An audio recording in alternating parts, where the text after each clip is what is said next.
स्वागत है आपका बेताल पचीसी की अगली रोमांचक कहानी में। विक्रम ने बेताल को कंधे पर उठाया और गहरे जंगल की राह पर आगे बढ़ चला। पेड़ों की सरसराहट और रात की निस्तब्धता में बेताल ने एक नई कथा बुननी शुरू की। ये कहानी केवल मनोरंजन ही नहीं, बल्कि बुद्धि और न्याय की परीक्षा भी है। अंत में वही कठिन प्रश्न होगा जिसका उत्तर दिए बिना विक्रम रह नहीं पाएगा। तो तैयार हो जाइए एक और रहस्यमयी और रोचक दास्तान सुनने के लिए, जो आपको सोचने पर मजबूर कर देगी। इस कहानी का शीर्षक है पापी कौन। काशी में प्रताप मुकुट नाम का राजा राज्य करता था। उसके वज्र मुकुट नाम का एक बेटा था।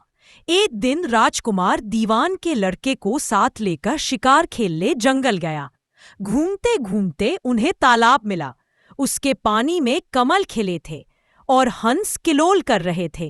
किनारों पर घने पेड़ थे जिन पर पक्षी चहचहा रहे थे। दोनों मित्र वहां रुक गए और तालाब के पानी में हाथ मुंह धोकर ऊपर महादेव के मंदिर पर गए। घोड़ों को उन्होंने मंदिर के बाहर बांध दिया। वो मंदिर में दर्शन करके बाहर आए तो देखते क्या है कि तालाब के किनारे राजकुमारी अपनी सहेलियों के साथ स्नान करने आई है। दीवान का लड़का तो वही एक पेड़ के नीचे बैठा रहा, पर राजकुमार से न रहा गया। वो आगे बढ़ गया। राजकुमारी ने उसकी ओर देखा तो वो उस पर मोहित हो गया। राजकुमारी भी उसकी तरफ देखती रही। फिर उसने किया क्या कि जूड़े में से कमल का फूल निकाला, कान से लगाया, दांत से कुतरा, पैर के नीचे दबाया और फिर छाती से लगा अपनी सखियों के। उसके जाने पर राजकुमार निराश हो अपने मित्र के पास आया, पर सब हाल सुनाकर बोला, मैं इस राजकुमारी के बिना नहीं रह सकता, पर मुझे न तो उसका नाम मालूम है न ठिकाना। वो कैसे मिलेगी? दीवान के लड़के ने कहा, राजकुमार आप इतना घबराए नहीं, वह सब कुछ बता गई है। राजकुमार ने पूछा, कैसे? वह बोला, उसने कमल का फूल सिर से उतारकर कानों से लगाया तो उसने बताया कि मैं कर्नाटक की रहने वाली हूं। दांत से कुतरा तो उसका मतलब था कि मैं दंतबाट राजा की बेटी हूं। पांव से दबाने का अर्थ था कि मेरा नाम पद्मावती है। और छाती से लगाकर उसने बताया कि तुम मेरे दिल में बस गए हो। इतना सुनना था कि राजकुमार खुशी से फूल उठा। बोला, अब मुझे कर्नाटक देश में ले चलो। दोनों मित्र वहां से चल दिए। घूमते फिरते सैर करते दोनों कई दिन बाद वहां पहुंचे। राजा के महल के पास गए तो एक बुढ़िया अपने द्वार पर बैठी चरखा काटती मिली। उसके पास जाकर दोनों घोड़ों से उतर पड़े और बोले, माई हम सौदागर हैं, हमारा सामान पीछे आ रहा है, हमें रहने को थोड़ी जगह दे दो। उनकी शक्ल सूरत देखकर और बात सुनकर बुढ़िया के मन में ममता उमड़ आई। बोली, बेटा तुम्हारा घर है, जब तक जी में आई रहो। दोनों वही ठहर गए। दीवान के बेटे ने उससे पूछा, माई तुम क्या करती हो? तुम्हारे घर में कौन कौन है? तुम्हारी गुजर कैसे होती है? बुढ़िया ने जवाब दिया, बेटा मेरा एक बेटा है जो राजा की चाकरी में है। मैं राजा की बेटी पहमावती की धाई थी। बूढ़ी हो जाने से अब घर में रहती हूँ। राजा खाने पीने को दे देता है। दिन में एक बार राजकुमारी को देखने महल में जाती हूँ। राजकुमार ने बुढ़िया को कुछ धन दिया और कहा, माई कल तुम वहां जाओ तो राजकुमारी से कह देना कि जेठ सुदी पंचमी को तुम्हें तालाब पर जो राजकुमार मिला था वह आ गया है। अगले दिन जब बुढ़िया राजमहल गई तो उसने राजकुमार का संदेशा उसे दे दिया। सुनते ही राजकुमारी ने गुस्सा होकर हाथों में चंदन लगाकर उसके गाल पर तमाचा मारा और कहा, मेरे घर से निकल जा। बुढ़िया ने घर आकर सब हाल राजकुमार को कह सुनाया। राजकुमार हक्का बक्का रह गया। तब उसके मित्र ने कहा, राजकुमार आप घबराए नहीं, उसकी बातों को समझे।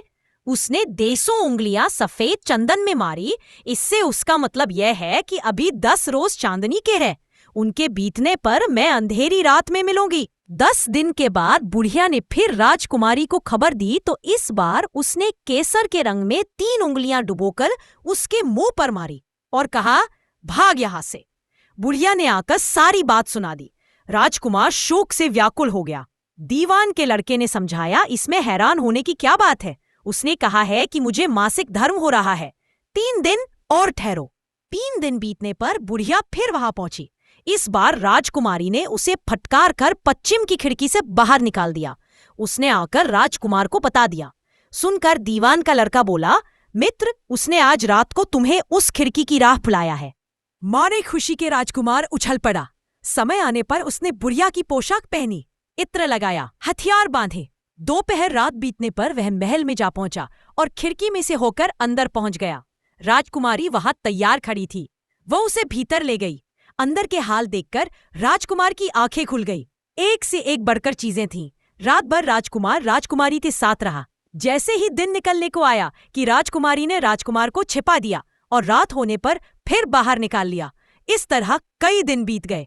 अचानक एक दिन राजकुमार को अपने मित्र की याद आई। उसे चिंता हुई कि पता नहीं उसका क्या हुआ होगा। उदास देखकर राजकुमारी ने कारण पूछा तो उसने बता दिया। बोला, वह मेरा बड़ा प्यारा दोस्त है, बड़ा चतुर है। उसकी होशियारी ही से तो तुम मुझे मिल पाई हो। राजकुमारी ने कहा, मैं उसके लिए बढ़िया बढ़िया भोजन बनवाती हूँ, तुम उसे खिलाकर तसल्ली देकर लौट आना। खाना साथ में लेकर राजकुमार अपने मित्र के पास पहुंचा। वे महीने भर से मिले नहीं थे।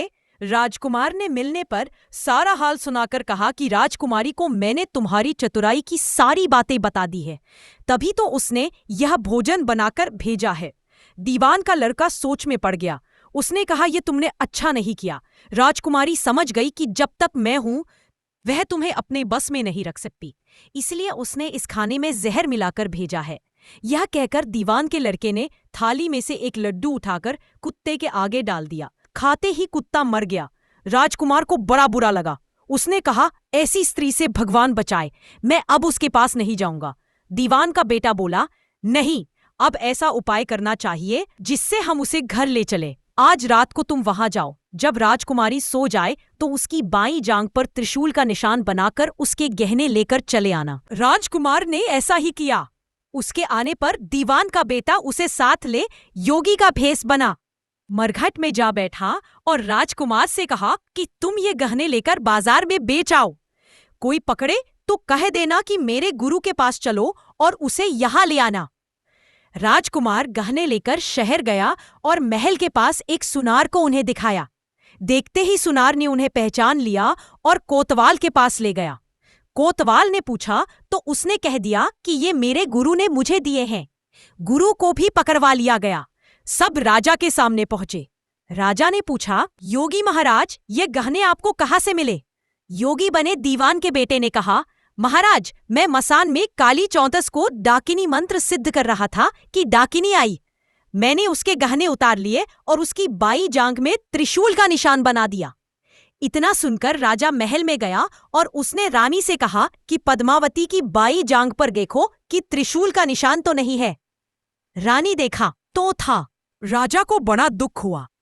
बाहर आकर वह योगी को एक ओर ले जाकर बोला, महाराज, धर्मशास्त्र में खोटी स्त्रियों के लिए क्या दंड है? योगी ने जवाब दिया, ब्राह्मण, गौ, स्त्री, लड़का और अपने आश्रय में रहने वाले से कोई खोटा काम हो जाए तो उसे देश निकाला दे देना चाहिए। यह सुनकर राजा ने पद्मावती को डोली में बिठाकर जंगल में छुड़वा दिया। राजकुमार और दीवान का बेटा तो ताक में बैठे ही थे। राजकुमारी को अकेली पाकर साथ ले अपने नगर में लौट आए और आनंद से रहने लगे। इतनी बात सुनाकर बेताल बोला, राजन, यह बताओ कि पाप किसको लगा है? राजा ने कहा, पाप तो राजा को लगा। दीवान के बेटे ने अपने स्वामी का काम किया। कोतवाल ने राजा को कहना माना और राजकुमार ने अपना मनोरथ सिद्ध किया।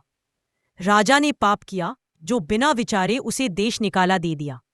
राजा का इतना कहना था कि बेताल फिर उसी पेड़ पर जा लटका। राजा वापस गया और बेताल को लेकर चल दिया। और इस तरह बेताल ने एक कहानी सुनानी शुरू कर दी।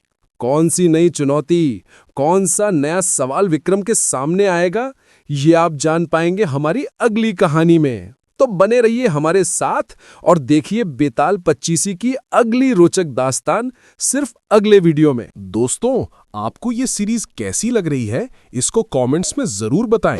आपके लाइक और कमेंट्स हमें मोटिवेट करते हैं नए नए इंटरेस्टिंग वीडियो बनाने के लिए। और हाँ, चैनल को सब्सक्राइब करना ना भूलें ताकि आपका कोई भी वीडियो मिस ना हो। बेल आइकन पर भी क्लिक करें ताकि आपको सबसे पहले नोटिफिकेशन मिले नए वीडियो का। मिलते हैं अगले वीडियो में। तब तक के लिए प्यार भरा नमस्कार। खुश रहिए, स्वस्थ रहिए।